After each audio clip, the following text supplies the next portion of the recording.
বাজার থেকে আর কিনতে হবে না পুদিনা বা মিন্ট।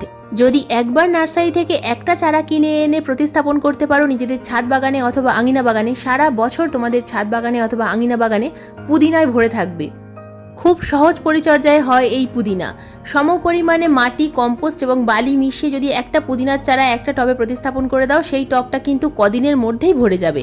তো গাছ প্রতিস্থাপন করার পর ধীরে ধীরে যখন গাছের বৃদ্ধি হবে, সেই গাছকে তোমরা কিন্তু একটু সেমি সেট জায়গায় রাখবে। অতিরিক্ত রোদ্দুর এই গাছের একেবারেই পছন্দ নয়। এবং প্রতি মাসে 2-3 বার গাছের পিঞ্চিং করতে হবে। যতবার পিঞ্চিং করবে গাছ কিন্তু তত তাড়াতাড়ি ঝোপালো হয়ে উঠবে, তাই এই গাছের কিন্তু পিঞ্চিং মাস্ট। পিঞ্চিং করার পর এই ছোট্ট ছোট্ট ডালগুলোকে তোমরা আবার যদি মাটি, বালি এবং কম্পোস্ট মিশ্রিত মিডিয়াতে প্রতিস্থাপন করে দাও, আবার কিন্তু প্রচুর চারা গাছ তৈরি হয়ে যাবে তোমাদের নিজেদের আঙিনা বাগান বা ছাদ বাগানে। শুকিয়ে যাওয়া ডালগুলোকে কাটারের সাহায্যে অথবা কাঁচির সাহায্যে কেটে ফেলতে হবে, না হলে কিন্তু ফাঙ্গাস লেগে যাওয়ার সম্ভাবনা থাকবে। শুকিয়ে যাওয়া পাতাগুলোকেও এভাবে পরিষ্কার করে দিতে হবে। অতিরিক্ত গরমে কিন্তু পুদিনা গাছের পাতা শুকিয়ে যেতে পারে। অতিরিক্ত খাবার এই গাছের একেবারেই প্রয়োজন হয় না। প্রতি মাসে একবার করে যদি খাবার প্রয়োগ করো তাহলেও কিন্তু এই গাছের খুব ভালো বৃদ্ধি হয়। তো প্রথম যে খাবারটা আমরা গাছে প্রয়োগ করব, কম্পোস্ট। এই সমস্ত লিফি প্ল্যান্টে যে কোনো নাইট্রোজেন সমৃদ্ধ খাবার প্রয়োগ করলে গাছের পাতা যেমন সবুজ থাকে, ঠিক তেমনই কিন্তু গাছের বৃদ্ধি হয়। তো ধীরে ধীরে আমি কিন্তু দেখো 2 থেকে 3 মুঠো পরিমাণ কম্পোস্ট চারিদিকে ছড়িয়ে দিলাম।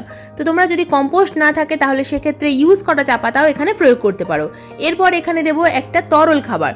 তরল খাবারটা কি? তরল খাবারটা হলো কফি পাউডার মিশ্রিত জল। কফি পাউডার মিশ্রিত জলের মধ্যে দিয়ে দেবো সামান্য পরিমাণ হলুদ গুঁড়ো। এখানে 1 লিটার জলের মধ্যে আমি 2 টাকার কফি পাউডার মিশিয়েছিলাম। তো অর্ধেকটা আমি অন্য গাছে প্রয়োগ করেছি, অর্ধেকটা এখানে রেখে দিয়েছিলাম পুদিনা গাছে প্রয়োগ করার জন্য। তো সেই জলের মধ্যে আমি দিয়ে দিলাম সামান্য পরিমাণ হলুদ গুঁড়ো। তো ভালোভাবে দুটো উপাদানকে মিশিয়ে নিয়ে গাছে দিয়ে দিলাম টবের মিডিয়াতে। তো এই খাবারটা প্রতি মাসে একবারও যদি প্রয়োগ করতে পারো খুব ভালো রেজাল্ট পাওয়া যায়। তবে আরও ভালো রেজাল্ট পাওয়ার জন্য 15 দিন অন্তর অন্তর পুদিনা গাছে এই লিকুইডটা প্রয়োগ করবে। খুব ভালো রেজাল্ট পাবে। গাছ যেমন গ্রোথ হবে, প্রত্যেকটা গাছের পাতা থাকবে তেমনই সবুজ।